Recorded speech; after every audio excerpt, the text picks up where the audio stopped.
तो कहानी की शुरुआत 1944 के समय के फिनलैंड को दिखाते हुए होती है, जहां हमें बताया जाता है कि दूसरा वर्ल्ड वॉर खत्म हो रहा है और सभी सैनिक अपने अपने देश वापस जा रहे हैं। इसलिए नाजी सेना को भी फिनलैंड छोड़ने का आदेश दिया जाता है। पर नाजीज फिनलैंड छोड़ने से पहले अपने रास्ते में आने वाली सभी सड़कों, पुलों और कस्बों को खत्म करने लगते हैं। खैर, तभी हम फिनलैंड के जंगलों में कॉर्पी नाम के फिनिश कमांडो को देखते हैं, जो कि अपनी जॉब छोड़कर शांति की जिंदगी जीना चाहता था। इसलिए वॉर खत्म होने के बाद कॉर्पी अपने वफादार कुत्ते और एक घोड़े के साथ जंगल में रहने लगता है। फिर एक दिन कॉर्पी को एक नदी में सोने के कुछ टुकड़े दिखाई देते हैं, जिससे उसे लगता है कि जरूर नदी के आसपास सोने की कोई खदान है। इसलिए वो उस खदान की तलाश करने के लिए हर दिन उस नदी के पास जाने लगता है और सभी फाइटर प्लेन्स को नजरअंदाज करते हुए उस नदी के आसपास गड्ढे खोदना शुरू करता है। इसी तरह कई दिनों तक गड्ढे खोदने के बाद उसे एक गड्ढे में बहुत सारा सोना मिल जाता है, जिसे देखकर वो खुशी से रोने लगता है,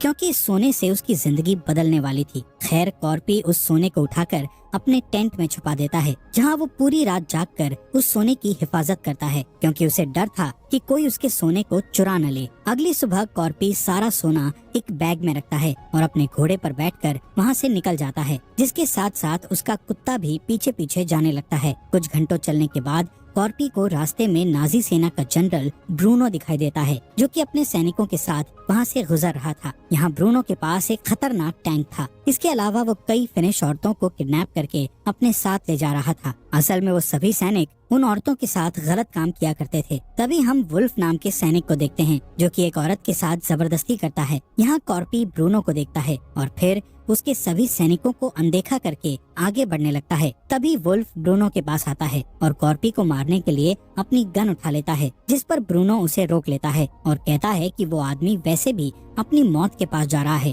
क्योंकि हमारी एक टुकड़ी पीछे आ रही है। इसके बाद कॉर्पी वहाँ से आगे बढ़ता है, जहाँ उसे कई लाशें दिखाई देती है। असल में नाजी सैनिक लोगों को मारते हुए इस देश से बाहर जा रहे थे, पर कॉर्पी को उन लाशों से कोई फर्क नहीं पड़ता, क्योंकि वर्ल्ड वॉर के दौरान उसने भी कई लोगों की जान ली थी। खैर, थोड़ी दूर जाने के बाद कॉर्पी को एक ट्रक दिखाई देता है, जिसमें 4 नाजी सैनिक होते हैं। वो सैनिक कॉर्पी को घोड़े से उतरने को कहते हैं और फिर उसका बैग चेक करते हैं, जिसमें उन्हें कॉर्पी का सोना दिख जाता है। इसलिए वो उस सोने को अपने पास रखने का सोचते हैं। तब कॉर्पी समझ जाता है कि वो लोग उसका सोना लूटकर उसे मार डालेंगे। इसलिए वो सबसे पहले अपने कुत्ते से भागने को कहता है, जिसे भागता हुआ देख एक सैनिक उस कुत्ते को शूट करने लगता है, पर कुत्ते को एक भी गोली नहीं लगती है और वो वहाँ से भाग जाता है। इसके बाद एक सैनिक कॉर्पी को बूढ़ा बोलते हुए उसे गोली मारने की कोशिश करता है, लेकिन तभी कॉर्पी अपना चाकू निकालकर उसके सिर पर मार देता है, जिससे उस सैनिक की वहीं पर मौत हो जाती है। तब दूसरे सैनिक बदला लेने के लिए उसके साथ लड़ने की कोशिश करते हैं, लेकिन कॉर्पी तेजी से आगे बढ़ता है और अपने चाकू से उन्हें मारने लगता है। साथ ही वो एक सैनिक की बॉडी को ढाल बनाकर गोलियों से बचने लगता है, जिसके बाद वो एक सैनिक को हेलमेट से पीट कर मार डालता है। तभी बचा हुआ सैनिक उसे पीछे से पकड़ने की कोशिश करता है, जिससे कॉर्पी उसका हाथ मोड़ देता है और उसे अपनी गन से शूट करके मार डालता है। इधर ब्रूनो और उसके सैनिकों को जब गोलियों की आवाज सुनाई देती है, तब वो चेक करने के लिए वापस पीछे आने लगते हैं, लेकिन तब तक कॉर्पी वहाँ से चला जाता है। यहाँ ब्रूनो देखता है कि उसके 4 सैनिकों को किसी ने मार दिया है। तभी उसे अपने एक सैनिक के पास सोने का टुकड़ा दिखाई देता है, जो कि उस सैनिक ने अपनी जेब में छिपा लिया था। इस टुकड़े को देखकर ब्रूनो को समझ आ जाता है कि उसके साथियों को यहाँ से जा रहे उस बूढ़े आदमी ने ही मारा है और उसके पास बहुत सारा सोना है। इसलिए ब्रूनो कॉर्पी के पीछे जाने का फैसला करता है। कुछ ही देर बाद उन्हें रास्ते में कॉर्पी दिखाई देता है। तब वो अपने टैंक से उस पर गोली चलाने लगता है, लेकिन कॉर्पी अपने घोड़े की स्पीड बढ़ाता है और उन्हें चकमा देकर भागने लगता है। जिसके बाद कॉर्पी एक माइन फील्ड में चला जाता है, जहाँ नाजी सैनिकों ने कई माइन बिछाकर रखी हुई थी। इसी दौरान ब्रूनो भी वहाँ पहुँच जाता है, पर वो अपने आदमियों को शूट करने से मना करता है और हंसते हुए उन्हें बताता है कि ये बूढ़ा आदमी ब्लास्ट होने वाला है। तभी कॉर्पी का घोड़ा एक माइन पर पैर रख देता है, जिससे वहाँ ब्लास्ट हो जाता है और कॉर्पी घायल हो जाता है, पर इस ब्लास्ट में उसका घोड़ा मर जाता है। थोड़ी देर में ब्रूनो वहाँ आता है और देखता है कि कॉर्पी अपना सोना उठाकर बैग में रख रहा है। इसलिए ब्रूनो वहीं रुक जाता है और कॉर्पी को देखता रहता है। असल में वो सोना उठाने के लिए माइनफील्ड में जाना नहीं चाहता था, इसलिए वो कॉर्पी को मारने के लिए थोड़ा इंतजार करता है। फिर जैसे ही कॉर्पी सारा सोना उठा लेता है, तब ब्रूनो अपने सैनिकों से कॉर्पी को मारने का आदेश देता है, लेकिन कॉर्पी पहले से ही तैयार था, इसलिए वो सोने के साथ एक पत्थर उठा लेता है और एक माइन पर फेंककर ब्लास्ट कर देता है, जिससे वहाँ काफी ज्यादा धुआं फैल जाता है और कॉर्पी धुएं की मदद से छिप जाता है। जिसके बाद नाजी सैनिक उसे मारने के लिए धुएं में गोलियां चलाने लगते हैं, लेकिन कॉर्पी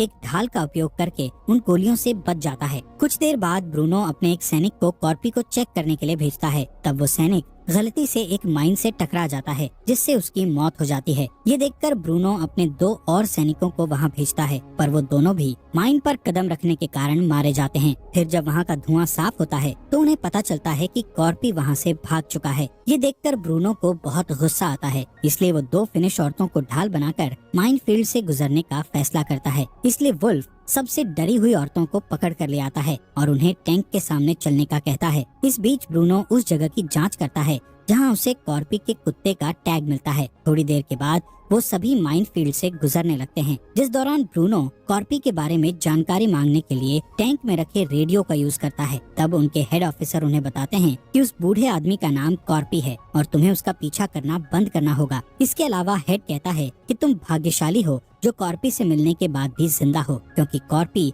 वर्ल्ड वॉर का सबसे खतरनाक कमांडो था और कोई भी उसके साथ दुश्मनी नहीं करना चाहता। साथ ही ब्रूनो को पता चलता है कि वॉर के दौरान रशिया के सैनिकों ने कॉर्पी के परिवार को मार डाला था, जिसके बाद कॉर्पी एक खतरनाक सैनिक बन गया और उसने अपने ऑफिसर्स का आदेश लेना भी बंद कर दिया। तब से ही उसके ऑफिसर्स ने उसके ऊपर कंट्रोल करना छोड़ दिया और उसे रशियन सैनिकों का शिकार करने के लिए अकेले जंगल में भेज दिया। तब से लेकर आज तक वो 300 से ज्यादा रशियन लोगों को अकेले मार चुका है।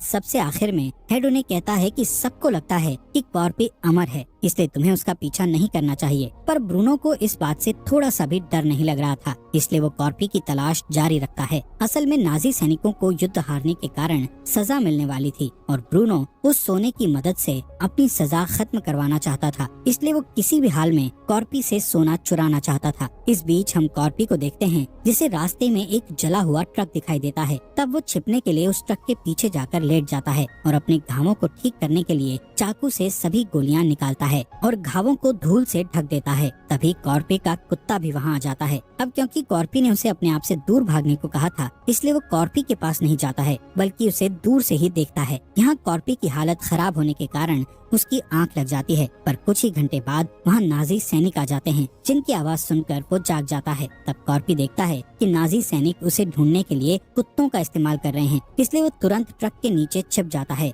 और नाजीज को देखने लगता है। तभी मौका देखकर वो नाजी सेना के ट्रक के नीचे जाकर छिप जाता है और फिर उस ट्रक के फ्यूल टैंक को काटकर अपने ऊपर फ्यूल गिराने लगता है, ताकि नाजीज के कुत्तों को उसकी स्मेल न आ सके। इसके बाद नाजीज कॉर्पी को ढूंढने के लिए नया प्लान बनाने का सोचते हैं और वहीं रुक जाते हैं। तब कॉर्पी वहाँ से भागने की कोशिश करता है, लेकिन एक कुत्ता उसे देख लेता है और भौंकने लगता है, जिससे सैनिकों को कॉर्पी का पता चल जाता है और वो उसे गोलियों से मारने लगते हैं, जिसमें एक गोली कॉर्पी के पैर में लग जाती है, पर फिर भी वो वहाँ से भाग जाता है। ये देखकर ब्रूनो अपने कुत्तों को उसके पीछे भेज देता है। तब कॉर्पी उन कुत्तों को डराने के लिए अपने आप को जला लेता है और पास वाली एक झील में कूद जाता है, जिसके बाद सभी सैनिक उस पर गोलियां चलाने लगते हैं, जिस पर ब्रूनो अपने आदमियों को रोकता है और कॉर्पी की झील से बाहर निकलने का इंतजार करता रहता है, पर कॉर्पी बहुत देर तक बाहर नहीं निकलता है। जैसे ही कॉर्पी पानी से बाहर आता है, तब सैनिक उस पर तुरंत गोलियां चलाने लगते हैं, जिससे कॉर्पी वापस अंदर चला जाता है। लेकिन तभी उन्हें पानी के अंदर से ब्लड निकलते हुए दिखाई देता है, जिससे सबको लगता है कि कॉर्पी मर गया है। इसलिए 3 सैनिक सोना निकालने के लिए एक बोट से झील के बीचों बीच जाते हैं, जिसमें एक सैनिक पानी के अंदर कूदता है। तब कॉर्पी उसे पकड़ लेता है और अपने चाकू से मार डालता है, जिससे पानी के ऊपर काफी ब्लड आ जाता है। ये देखकर ब्रूनो अपने दूसरे सैनिक को पानी के अंदर भेजता है, पर इस बार फिर से उसे ब्लड दिखाई देता है। ये सब देखकर तीसरा सैनिक बहुत डर जाता है, इसलिए वो बोट को लेकर वहाँ से दूर जाने लगता है, जिस पर वुल्फ उस सैनिक को गुस्से में गोली मारकर मार देता है। तभी कॉर्पी पानी से बाहर आता है और गोलियों से बचने के लिए उस तीसरे सैनिक की बॉडी को अपनी ढाल बनाकर भागने लगता है। यहाँ ब्रूनो देखता है कि कॉर्पी का कुत्ता झील के किनारे खड़ा होकर रो रहा है, क्योंकि वो अपने मालिक के पास जाने के लिए पानी को पार नहीं कर सकता था। इधर ब्रूनो कॉर्पी के कुत्ते को देखकर अपना अगला प्लान बनाता है।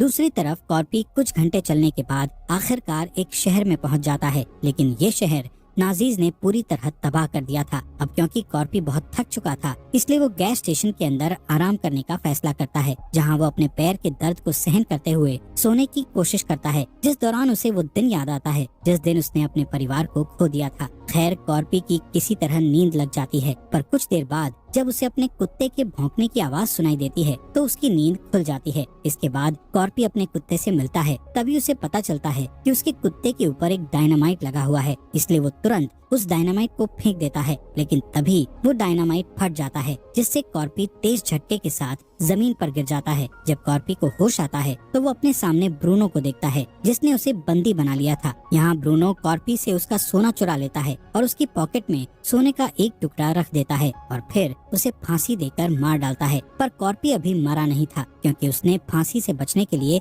अपने पैर को एक कील के ऊपर रख लिया था। खैर, इसके बाद वो अपने दूसरे पैर को भी कील पर ले आता है, जिससे उसे काफी दर्द होता है, पर इस तरह वो मरने से बच जाता है। वहीं कॉर्पी का कुत्ता अभी भी उसके पास बैठकर उसके नीचे आने का इंतजार करने लगता है। इसी तरह रात गुजर जाती है और सुबह होने पर एक प्लेन उसकी ओर लैंड करता है, जिसकी हवा के कारण कॉर्पी की रस्सी टूट जाती है और वो जमीन पर गिर जाता है। तभी उस प्लेन से दो पायलट उतरकर बाहर आते हैं और गैस की तलाश करते हैं, जिस दौरान उन्हें कॉर्पी और उसका कुत्ता दिखाई देता है। इसलिए पायलट अपने साथी से उन दोनों को गोली मारने के लिए कहता है, पर वो पायलट उसे मारने से डरने लगते हैं। तभी कॉर्पी मौका देखकर उस पायलट के पैरों पर वार करके उसे नीचे गिरा देता है, जिससे पायलट का सर एक पत्थर से टकरा जाता है और वो बेहोश हो जाता है। इसके बाद दूसरा पायलट वहाँ आता है। तब कॉर्पी मौका देखकर उस पर एक ईंट से वार करता है और उसे जान से मार देता है। यहाँ कॉर्पी को लगता है कि अब वो अपना सोना कभी भी वापस नहीं ला पाएगा, इसलिए वो ब्रूनो का दिया हुआ छोटा टुकड़ा